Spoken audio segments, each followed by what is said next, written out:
Senior Intelligence Officer Castrix, we have a situation that requires your immediate attention. Lieutenant Pax shouted as he burst through the crystalline doors of the intelligence wing. His usually pristine blue scales were now pale with fear. Castrix looked up from his array of holographic displays, his 4 eyes narrowing at the interruption. After 20 cycles of studying human behavior patterns, he had learned to recognize true panic. The lieutenant's trembling antennae told him everything he needed to know. Speak quickly, Lieutenant. Captain Ven Pax she's captured 3 human children from their educational facility on Colony World 7. The temperature in the room seemed to drop several degrees. Castrix's secondary heart stopped beating for a moment. She did what? His voice was barely more than a whisper. The mission was supposed to be routine surveillance of human education methods, but Captain Ven decided to take initiative. Pax's voice cracked. She believed acquiring young specimens would help us understand human developmental patterns. Castrix slammed all 6 of his hands onto his desk, causing the holographic projectors to flicker. Get me a direct link to her ship, now. He turned to the wall of data screens behind him, rapidly pulling up every file he had on human parental responses. And contact the High Council. Mark it as extinction level crisis. Extinction level? Surely you're overreacting, sir. Pax's antennae twitched nervously. Castrix pulled up footage from the Human-Relian War of 2184. Do you know what happened to the last species that harmed human children? The Relians thought capturing a human juvenile would give them leverage. Would you like to know how many of their worlds still support life? The lieutenant's scales lost what little color they had left. I'll contact the council immediately. While you're at it, pull up everything we have on human military response times, and get me Admiral Chen on the quantum line. She might be the only human who will still talk to us after this. Castrix's tendrils curled in agitation as he watched real-time data streams showing human fleet movements. They were already mobilizing. A holographic screen materialized, showing Captain Ven's face. Her expression was proud, completely unaware of the catastrophe she had initiated. Senior Intelligence Officer Castrix, I've made an amazing breakthrough in our research. These human larvae are fascinating. Their cognitive development. Captain Ven. Castrix cut her off, his voice deadly calm. In approximately 6 hours, you will face the combined might of every human military vessel within 50 light-years. Their special forces teams are already deploying. Do you understand what you've done? Ven's smile faltered. But they're just children. We're treating them well. They've been given adequate nutrition and comfortable containment pods. Comfortable containment. Castrix had to take a moment to control his temper. Captain, humans don't view their young as specimens. Those aren't test subjects in your holds, those are their babies. In the 30 years since first contact, do you know what the only consistent trait we've found in every human culture is? Their fundamental, unshakable drive to protect their young. It doesn't matter if they're from Earth, Mars, or the furthest colony. It doesn't matter if they share genetic material. Every human adult will fight to the death to protect any human child. Warning signals began blaring throughout the intelligence wing. Pax rushed back in, his scales now almost white. Sir, we're detecting multiple human warships dropping out of hyperspace. They're everywhere. Castrix watched as screens filled with hundreds, then thousands, of human vessels appearing in every sector surrounding their space. He had never seen such rapid mobilization. Ships were still appearing, their weapons hot, all converging on Captain Ven's position. Listen very carefully, Captain, Castrix said, his voice low and urgent. You have exactly 1 chance to survive this. Send a message to every human channel. Tell them the children are safe and unharmed. Tell them you're bringing them back immediately. No conditions, no negotiations, no delays. As Captain Ven's image vanished, Castrix turned to his lieutenant. Pax, do you know why I've survived 20 cycles as head of human intelligence?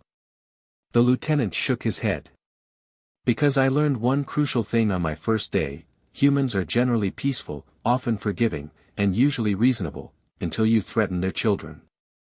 Then, they become something else entirely. He watched as more ships appeared on his screens. And we just threatened their children. Captain Ven paced nervously in her command chamber aboard the research vessel Stellar Seeker, her claws clicking against the metallic floor. The memory of how she had executed her plan now felt like a lead weight in all three of her stomachs. Recording personal log, timestamp 344.2.7, she spoke to the ship's computer. I suppose I should document how I managed to commit what might be the biggest diplomatic disaster in Galactic Union history. She paused, looking at the security feed showing the 3 human children in their containment pods. They were small, perhaps what humans called 8 years old, wearing those peculiar fabric coverings in bright colors. One wore something with a cartoon character Ven didn't recognize. It seemed so logical at the time, she continued. Our understanding of human psychological development has been limited to observation and theoretical models. When I saw the opportunity during our routine surveillance of their learning center, what they call an elementary school, I thought I would be commended for my initiative. The ship's AI played back the sequence of events from 12 hours earlier. Ven watched herself, cloaked in the latest stealth technology, approaching the human educational facility during their recess period.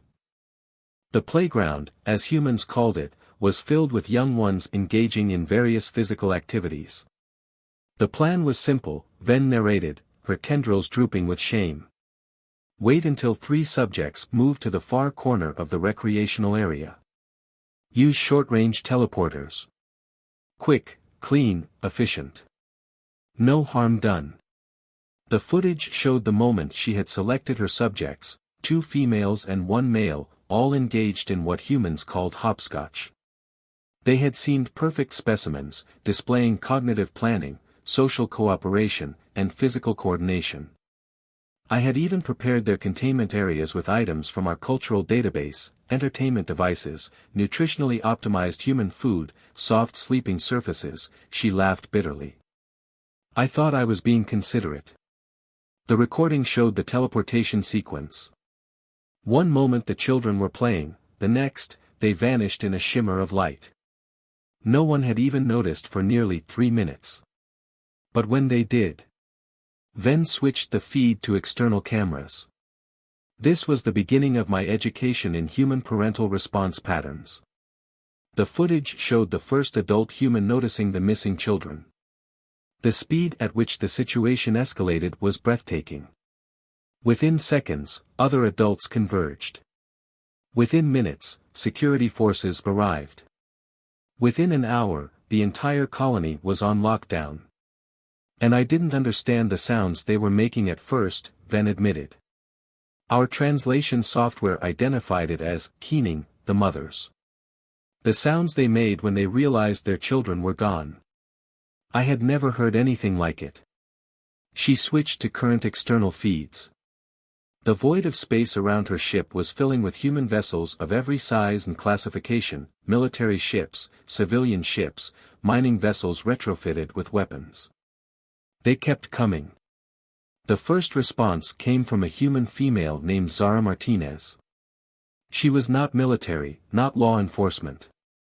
She was what humans call a lunch lady at the school. Ven pulled up the footage.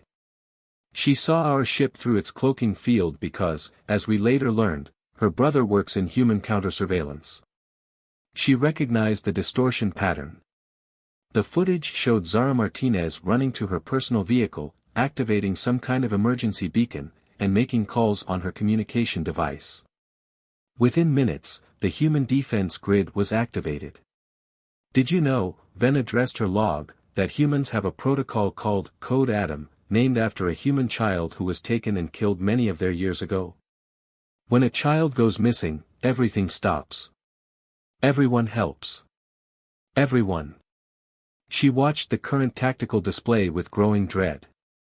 I thought the response to a code atom in a shopping center was impressive. I had no idea that the same principle applied on an interstellar scale. The ship's computer chimed with another warning. More human ships were arriving. The tactical computer was having trouble keeping count. The humans have a saying, Ven continued, her voice shaking. It takes a village to raise a child. What I failed to understand was the corollary, every village will rise to protect its children. She looked at the containment pods again. The children had stopped crying hours ago, but their quiet was somehow worse. One of them, the smaller female, was clutching something she had in her pocket when teleported, a worn piece of fabric that the database identified as a baby blanket. I have learned that humans are not like us, Ven recorded. We raise our young in controlled creches, monitored by designated caregivers. Humans, every adult human sees themselves as a potential protector of every child. They don't care if they're genetically related. They don't care if they know them personally. Her sensors picked up another wave of ships arriving. These were different, sleek, military, dangerous. The humans have a term, Mama Bear. I thought it was just colorful language. I didn't understand it was a warning. We have now angered every Mama Bear in 50 light years, and the Papa Bears, and the Auntie Bears, and the Grandma Bears. The ship's computer interrupted with a priority message. The humans had sent terms. They were not negotiating. They were not threatening. They were simply stating facts, return the children unharmed immediately, or be destroyed. Ven looked one last time at her specimens, now understanding they were never specimens at all. They were treasures, each one precious beyond measuring to an entire species that would burn down the galaxy to get them back. End log, she whispered. Begin transmission to all human channels. Message begins, I am returning your children. They are safe. I am sorry. I didn't understand, now I do. Senior Intelligence Officer Castrix pulled up the historical archives as he waited for news from Captain Ven's ship. The holographic display filled with incident reports stretching back to humanity's first contact with galactic civilization.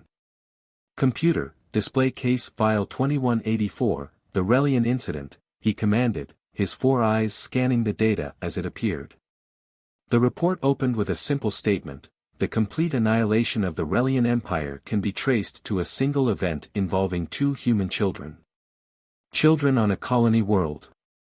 Castrix began recording his own observations. The Relians had considered themselves untouchable, 3,000 years of military superiority, 12 star systems, advanced technology. All gone in 6 months because they thought stealing human children would force mining rights negotiations in their favor. He scrolled through footage of the aftermath. The Relian homeworld was now a cautionary tale, its surface transformed into molten glass by human weapons they hadn't even known existed. Computer, display the Morgan Colony Incident, 2192. New footage appeared. A peaceful first contact gone wrong. An alien species, the Zrex, had attempted to study human children by secretly observing a playground. When discovered, they had refused to leave, claiming scientific necessity. The humans didn't even use weapons that time, Castrix noted. They simply released the colony's mothers into the Zrex observation post. The entire research team had to be hospitalized. 2 of them never recovered from their psychological trauma. Lieutenant Pax entered the room, carrying more data crystals. Sir, I found the behavioral analysis you requested. Display findings, Castrix ordered. The room filled with videos of human parents protecting children, a small human female lifting a ground transport vehicle to save her trapped child, a male human fighting off a predatory beast with his bare hands to protect someone else's offspring, countless examples of humans putting themselves between children and danger without hesitation. Notice the pattern, Pax, Castrix pointed to the data. The humans show no regard for their own survival when a child is threatened. Their neural scans during these events are fascinating. The normal fear response is completely suppressed. They become something else. Sir, Pax's antennae twitched. I found something else. The Iranian Defense Force records from 2198. The display shifted to show another incident. The Iranians, testing human military response times, had created a holographic simulation of a threatened human nursery. They didn't even actually threaten real children, Castrix explained, just the suggestion was enough. The humans detected the simulation signal and, well, the Iranians don't run military drills anymore. They don't run much of anything anymore. New alerts flashed across the screens. More human ships were arriving. The tactical computer was showing configurations it had never encountered before. Look at this, Pax, Castrix highlighted a particular data stream. The humans have a concept called protective custody. When a child is in danger, their legal system can temporarily grant parental authority to any qualified adult. Do you understand what that means? Pax's scales paled further. Every human adult in range now has cultural and legal authority to act as a parent to those 3 children. Exactly. Lieutenant Glar adjusted the optical implants over his left eye, bringing the tactical display into sharp focus. Around him, the bridge of the HCS Valkyrie hummed with controlled chaos. Every station was manned, every console blazed with data, and every officer moved with the practiced efficiency born of countless simulations. But beneath the veneer of professionalism, Glar could sense the raw, barely contained fury that gripped the entire crew. Report, he barked, his voice crisp and authoritative. Sir, came the response from Lieutenant Freya, the sensor officer, we are now within visual range of the Stellar Seeker. The alien vessel is broadcasting a surrender signal and has decelerated to minimal speed. We are detecting the deployment of a small shuttle, presumably carrying the children. Glar nodded grimly. Confirm the children's presence on the shuttle. No energy weapons, people. I don't want a stray shot vaporizing those kids. Freya's fingers danced across her console. Confirmed, sir. Life signs matched the profiles of the 3 children abducted from Kepler 186F. They appear to be sedated. Glar clenched his fist. Sedated. He could only imagine the terror those children must have experienced. Medical team, prepare for immediate transport. We'll need full decontamination protocols and psychological evaluations ready the moment they're aboard. Aye, sir, replied Sergeant Major Lena, her voice tight with controlled rage. The med bay is ready. Dr. Reyes is standing by. Glar turned to the holographic display, which now showed a clear image of the Stellar Seeker. The alien vessel was sleek and utilitarian, clearly designed for scientific research, not combat. It looked almost pathetic surrounded by the bristling firepower of the human fleet. Comms, Glar said, open a channel to the Stellar Seeker. I want to hear directly from Captain Venerable. A moment later, the haggard image of Captain Ven appeared on the main screen. Her scales were dull, her antennae drooped, and her 4 eyes were wide with fear. She looked like a creature on the verge of a complete nervous breakdown. Humans, she began, her voice trembling, I have returned your young. They are unharmed, I swear. Please, believe me. I made a mistake. A terrible mistake. Glar studied her face, searching for any sign of deceit. He saw only genuine remorse and terror. Captain Van, he said, his voice cold and professional, you are under arrest for the abduction of 3 human children. You will remain on your vessel until further notice. Any attempt to interfere with the retrieval of the children will be met with lethal force. Do you understand? I understand, Ven whispered. Just, please, take care of them. They didn't deserve this. Glar cut the connection.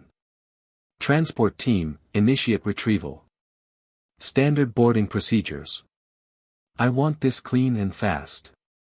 A heavily armed squad of Marines, led by Sergeant Major Lena, teleported directly onto the shuttle carrying the children. Glar watched the feed from their helmet cams as they secured the shuttle and began administering medical aid to the children. "They're pale and unresponsive, sir," Lena reported. "Dr. Reyes is ordering stimulants. Heart rates are stable, but they're definitely out of it." "Get them back here ASAP, Sergeant Major," Glar ordered. "I want them in Dr. Reyes' hands immediately." The transport back to the Valkyrie was swift and uneventful. Glar watched as the children were carefully transferred to waiting medical gurneys and rushed to the med bay. "Sir," Freya reported, "we're detecting a strange energy signature emanating from the stellar seeker. It's fluctuating wildly." Glar frowned. "What is it?" "Unknown, sir. It's unlike anything I've ever seen. It's as if the ship's core is destabilizing." Suddenly, the stellar seeker shimmered, its form distorting and twisting in impossible ways. A blinding flash of light erupted from the vessel, followed by a shockwave that rattled the Valkyrie despite its shields. "Report!" Glar roared. "The stellar seeker, it's gone, sir." Freya stammered. "Completely annihilated. There's nothing left but ionized particles." Glar stared at the empty space where the alien vessel had been. What the hell had just happened? Had Captain Ven deliberately destroyed her ship to avoid capture? Or had something else been at play? "Sir," Freya interrupted, "I'm picking up a faint distress signal. It's coded to Galactic Union frequencies. It's garbled, but I think it's a warning, something about the Seeker Protocol, and do not interfere." Glar felt a chill run down his spine. Seeker Protocol? What was that? And why had it activated only after the children had been recovered?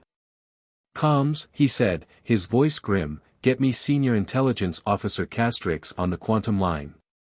I think we just stumbled into something very, very bad." In the Valkyrie's med bay, Dr. Reyes worked tirelessly over the 3 children. He had managed to stabilize them, but they remained unconscious. Their vital signs were weak, and he was detecting traces of an unknown compound in their bloodstreams.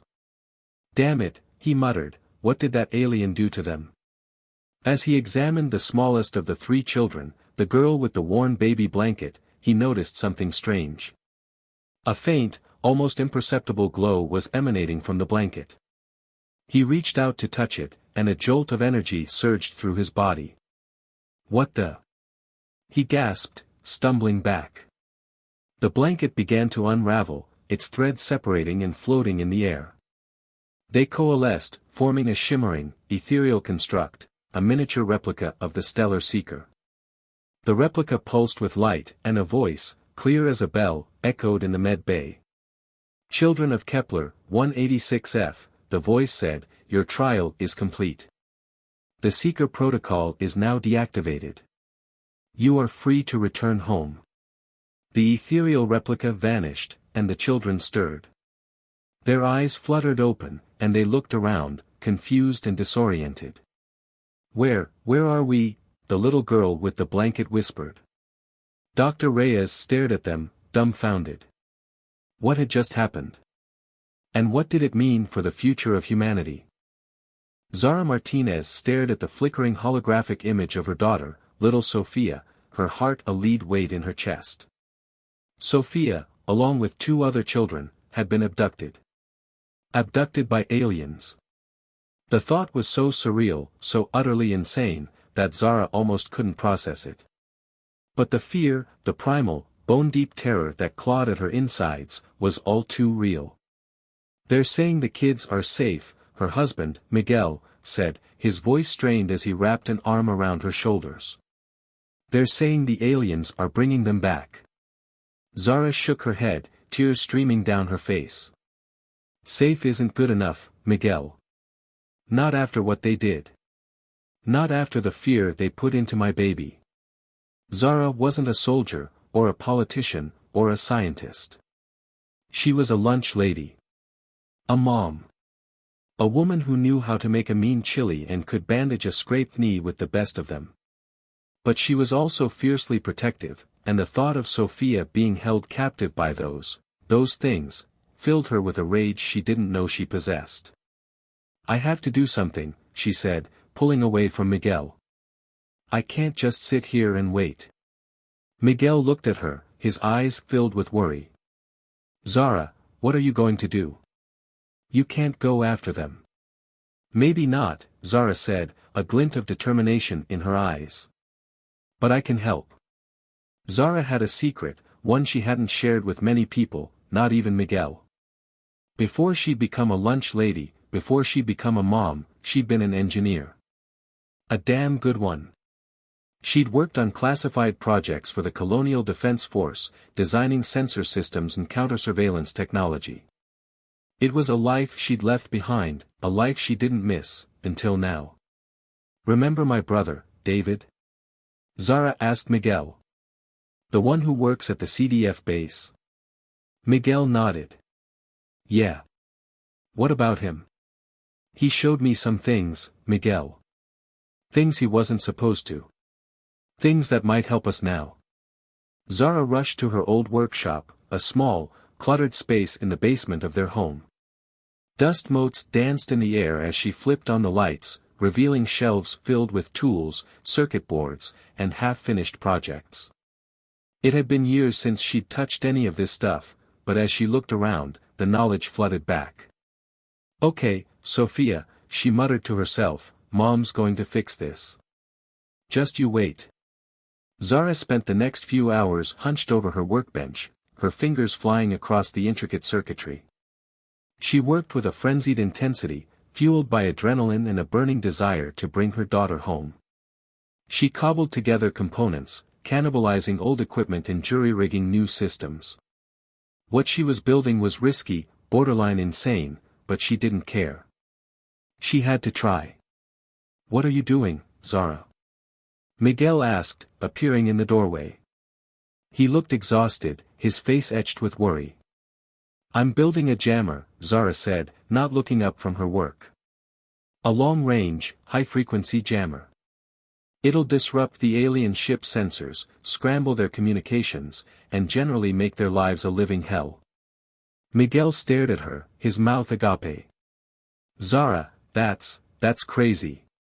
You can't just build something like that. It's illegal, for one thing."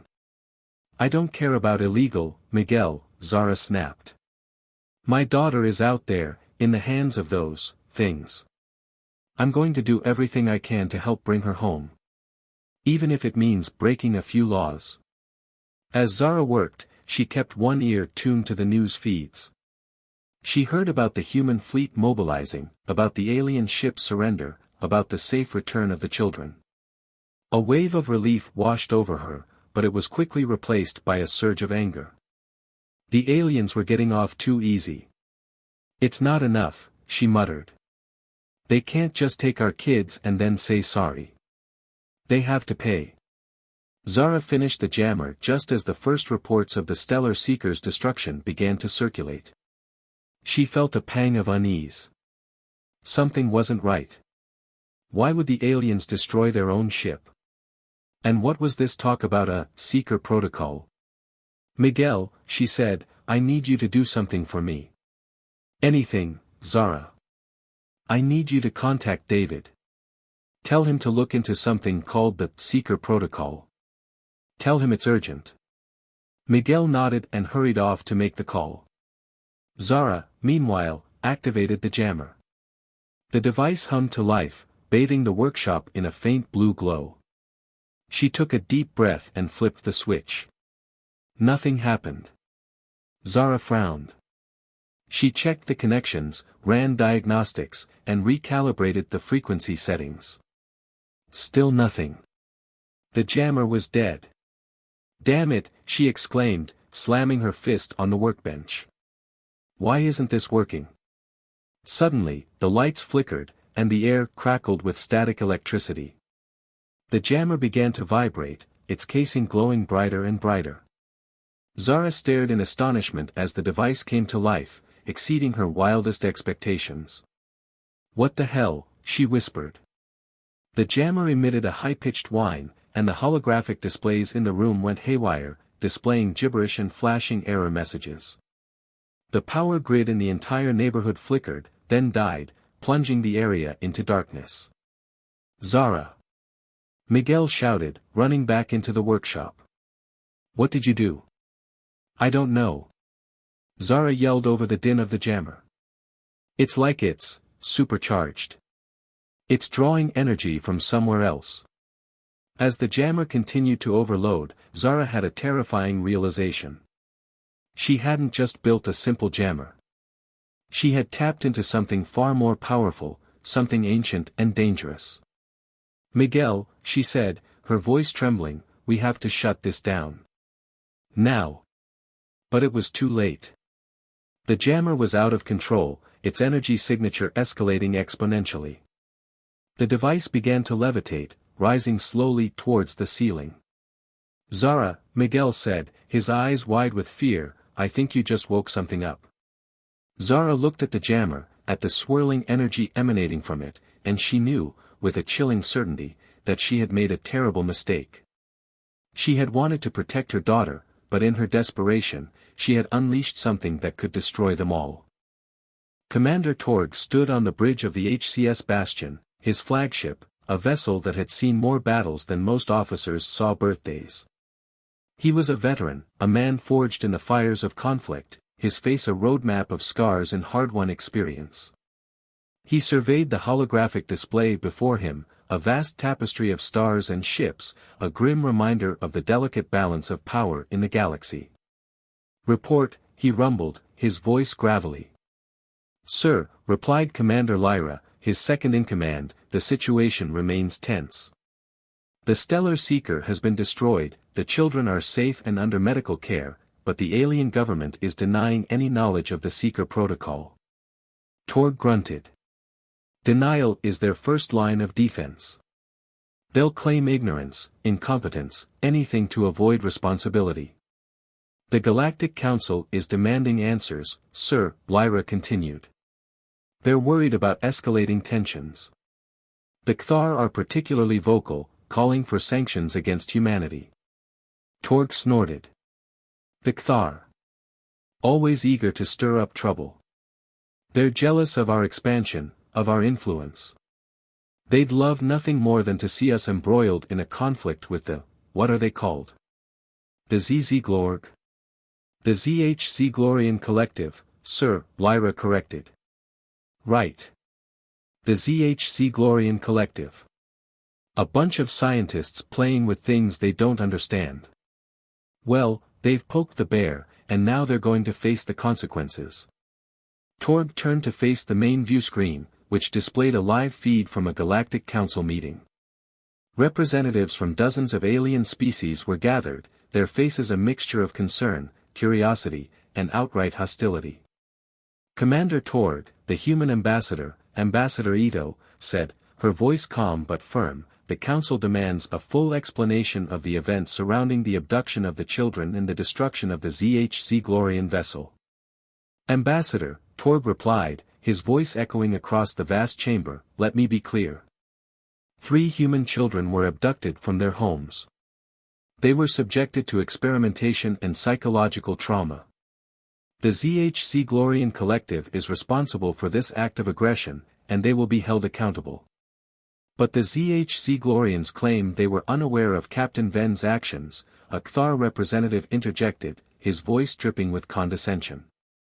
They claim she acted without authorization. Authorization or not, Torg retorted, the ZH-Z-Glorian Collective is responsible for the actions of its citizens.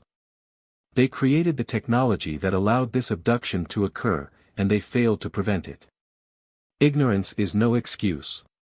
The debate raged on for hours, with accusations and counter-accusations flying back and forth. Torg remained steadfast, refusing to back down or apologize for humanity's response. He knew that the Council was divided, that many species were eager to condemn humanity for its perceived aggression. But he also knew that he had a duty to protect his people, to ensure that no one ever dared to threaten human children again. As the meeting adjourned, Ambassador Ito approached Torg, her face etched with concern. Commander, she said, the Council is considering sanctions. They're worried about the potential for a full-scale war. Let them worry, Torg said, his voice hard.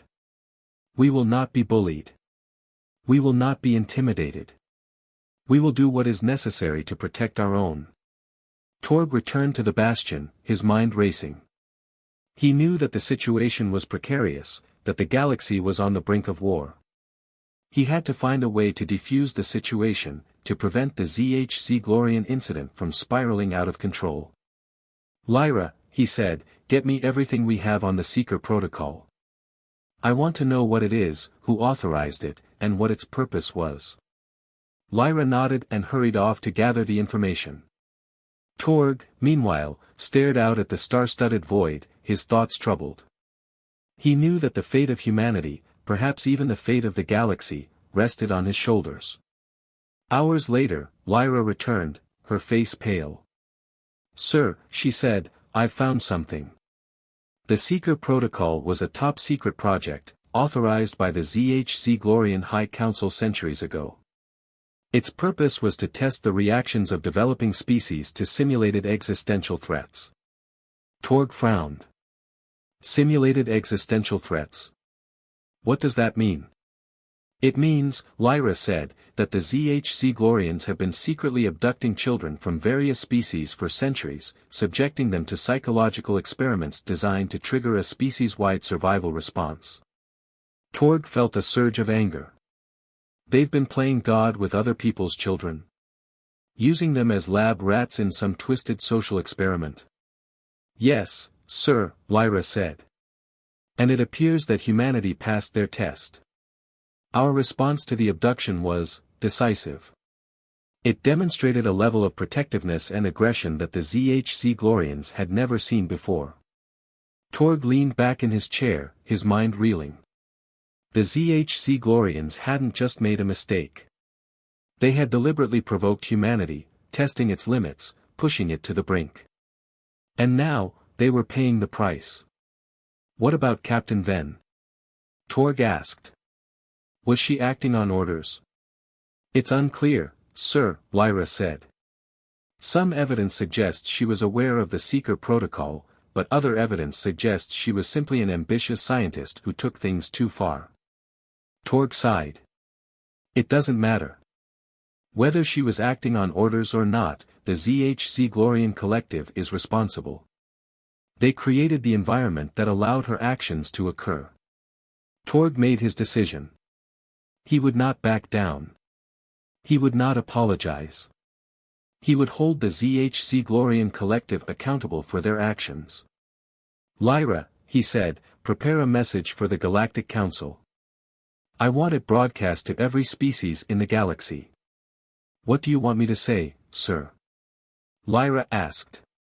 Torg stood tall, his eyes blazing with determination. Tell them this, he said.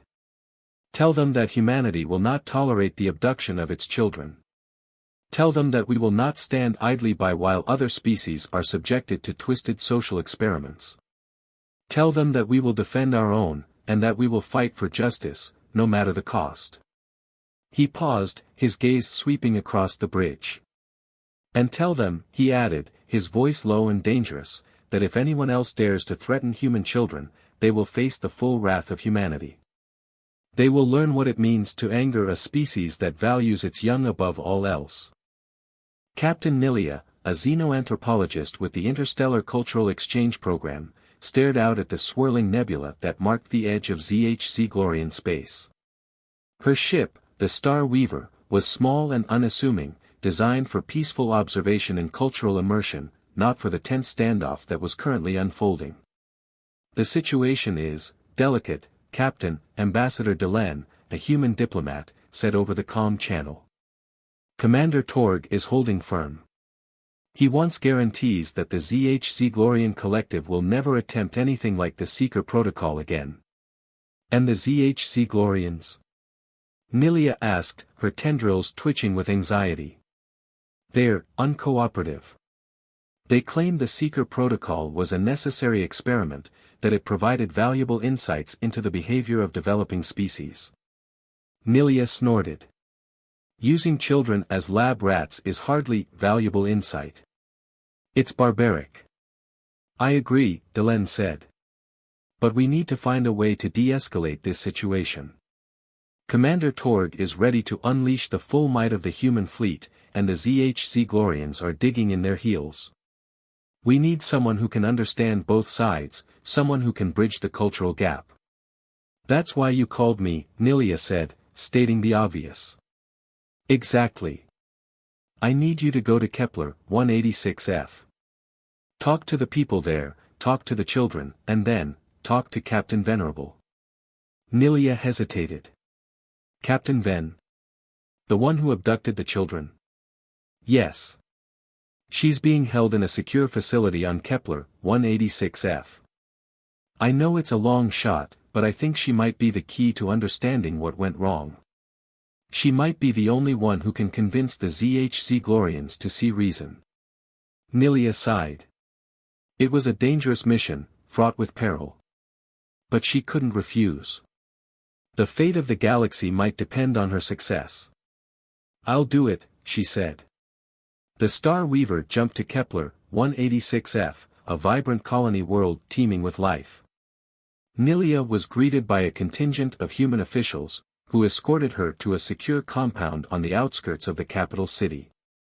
The children are recovering well, Dr. Anya Sharma, a human psychologist, said, leading Nilia through the sterile corridors of the facility.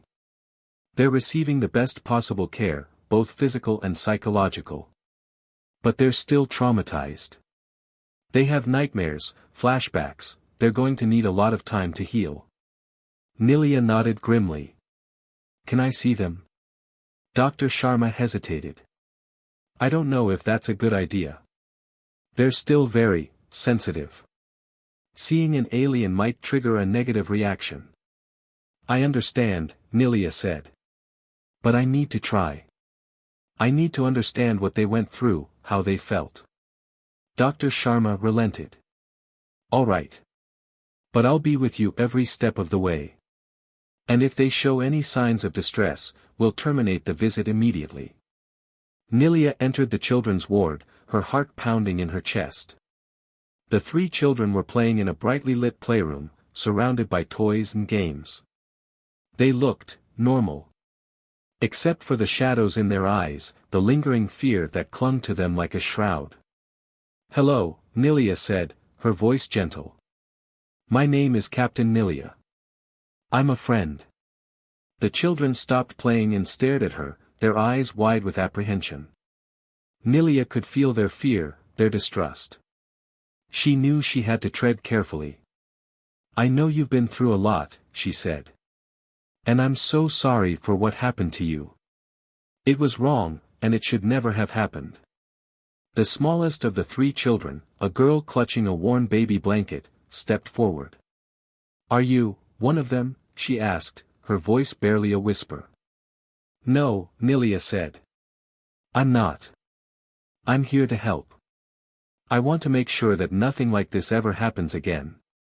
The children regarded her with suspicion, but slowly, hesitantly, they began to open up. They told her about their abduction, about their fear, about their confusion. They told her about the cold, sterile environment of the Stellar Seeker, about the strange experiments they had been subjected to. As she listened to their stories, Nilia felt a surge of anger, a burning desire to make the ZHC Glorians pay for what they had done. But she also felt a glimmer of hope. The children were resilient, strong. They were survivors. I promise you, she said, her voice filled with conviction, I will do everything in my power to bring those responsible to justice. And I will make sure that you get the help you need to heal and recover.